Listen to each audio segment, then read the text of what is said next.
Next up, we've got Fearow, one of the first generation's many birds. Its most notable anime appearance saw it face off against Ash's Pidgeotto turned Pidgeot. But other than that, it's always been more of a background Pokemon. Today, we're gonna see if the same applied for the competitive scene. And so, we ask, how good was Fearow actually? And in this video, we'll be going over these competitive formats. There's no two ways about it. Unfortunately, Fearow was completely unusable in its debut generation of OU, as it was absolutely, positively, 100% outclassed by Dodrio in every way. And if you're interested in that, check out our Dodrio video. It did have 5 more base HP and 1 base more special, but this nigh unnoticeable difference in bulk was far eclipsed by the distance in the two Pokemon's attack stats, which is what really mattered. Dodrio had 20 more base attack than Fearow, meaning Dodrio hit a lot harder. And since the two both had an identical base 100 speed stat, there was really no reason to ever use Fearow over Dodrio. Now, Dodrio itself was fairly gimmicky in OU, being mostly outclassed by Zapdos, so Dodrio dropped to UU, and in doing so removed any chance for Fearow to find a place for itself in that metagame, which was a shame as it probably would have been pretty decent. And yeah, there wasn't any more to it than that. Fearow was utterly helpless in the first generation. At first, it was the same story in the second generation. Fearow had no shot at UU whatsoever thanks to the presence of Dodrio. However, thanks to NU now being a playable tier, it found a home in that tier. It wasn't a world beater, but it was a solid Pokemon. Being able to threaten opposing offensive threats that were as dangerous as Primeape, Hitmonlee, and Magmar was invaluable, while many top tier Pokemon known for their bulk in Weezing and Dugong didn't resist its stabs and thus struggled to switch in, especially with spikes down. Fearow also had the excellent benefit of smashing right through Tier King Xatu. Its stabs were walled by rocks and steels, but HP ground hit both. It also easily one-hit KO'd Magnemite and wore down Sudowoodo and Graveler with spikes down. Alternatively, it could rely on partners to take these Pokemon down and expand its threat potential by gaining longevity in the face of opposing Toxics and its own double-edged recoil with the use of a Rest Talk set. All in all, Fearow found itself a nice niche in GSC NU. Nothing astonishing, but if used well, it was dangerous and just as importantly, it was reliable.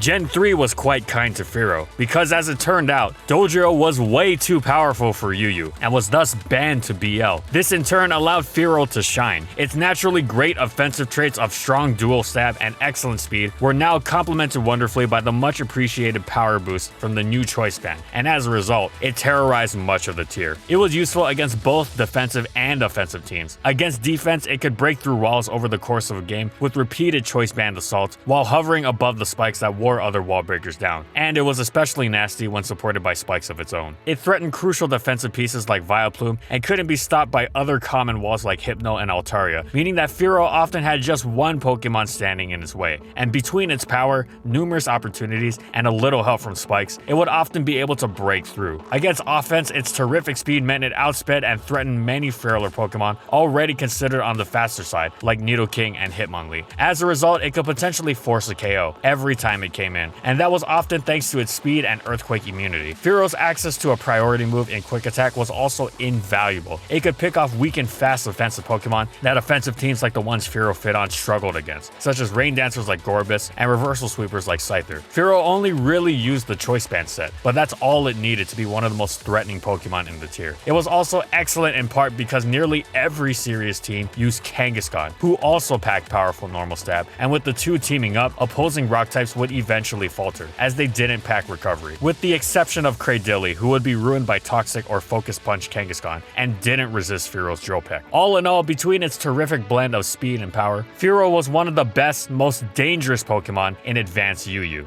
The 4th generation's power creep was a devastating kick in the beak for Fearow. Well, you know, as opposed to a pleasant, non-devastating kick in the beak. Jokes aside, the influx of strength didn't do it any favors. It could no longer keep up with UU and dropped to NU, which wasn't the problem. The problem was that power creep affected Fearow's competition as well. In other words, it was in the same tier as Dodrio again. And to add insult to injury, despite not needing any help in the outclassing department, Dodrio did in fact outclass Fearow even harder than usual, because Dodrio received Amazing You Flying Stab in Brave Bird, and Fearow received a big pile of nothing. As if that wasn't enough, Fearow was effectively outclassed by another stronger normal type who was also a lot faster. Tauros. There was no reason to ever use Fearow unless it was one of your favorite Pokemon and winning wasn't your topmost priority. So basically, no competitively minded person. It did have U-turn over Dodrio, but it wasn't nearly enough to make up for the lack of power in both attack and with lack of Brave Bird. So Fearow just had no chance in Generation 4.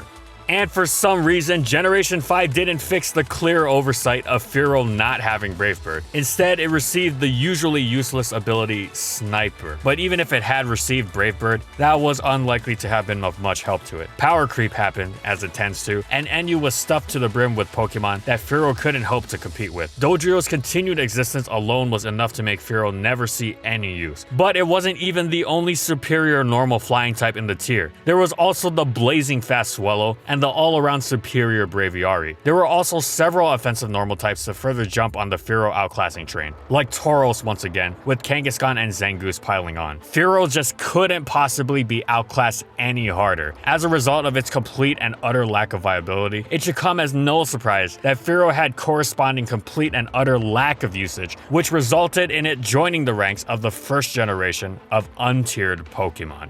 With the introduction of PU, Generation 6 brought a new sub-NU tier into existence. However, it was too late for Fearow. At this point, the power creep was so extensive that there was no chance Dodrio wouldn't drop down there too, which is exactly what it did. Dodrio even received knockoff, making it even more difficult to wall now that it could remove leftovers from the Pokemon switching into it. As a result, it was one of PU's premier wall breakers, while Fearow still didn't even have Brave Bird. It still would have been outclassed, of course, but it still hurt. If Dodrio hadn't been in the tier, Fearow probably would have been quite decent. However, it just couldn't hope to compete at all. Fearow having Drill Run was nothing in comparison to Brave Birds from a much higher attack stat, further compounded by knockoff. Once more, Fearow was completely outclassed by Dodrio, saw no usage whatsoever, and dropped to untiered for the second time.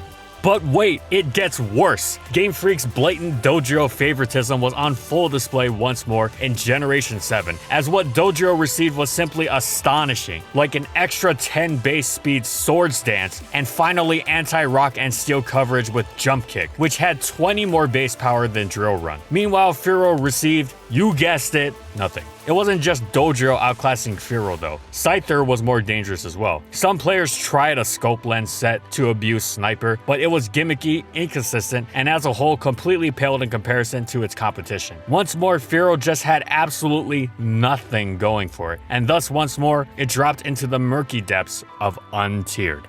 And that's it. So how good was Fearow actually? Well, perhaps a more apt question would be how much better was Dodrio than Fearow actually, which you can find out here in our Dodrio video we did some time ago. But the TLDR is Dodrio is 100% better, each and every time. For 5 of its 7 generations of existence, Fearow has been completely unusable, and that was whenever it was in the same tier as Dodrio. As time went on and power creep set in, more and more Pokemon dropped through the tiering rung, resulting in Fearow disappearing further and further under the pile of Pokemon that outclassed it. It was a shame as Fearow wasn't a bad Pokemon in its own right. It was one of the best Pokemon in Gen 3 UU. However, as a whole, Game Freak has thoroughly neglected it, and barring the complete statistical overhaul it so requires, it seems likely that Fearow will return to untiered for the 4th time in a row in as many opportunities upon its return in Sword and Shield. Thanks for watching everyone, and as always, if you liked the video and you want to see more, be sure to subscribe to Fall Swipe Gaming for more weekly Pokemon content. And in the comments, I want to know, what do you think about competitive Fearow? What would you give it over Dodrio? What would you give it over Pidgeot, for that matter? Whatever it is, let me know in the comments. Also, thank you so much to our patrons for continued support of our videos, and thank you to everyone else watching as well.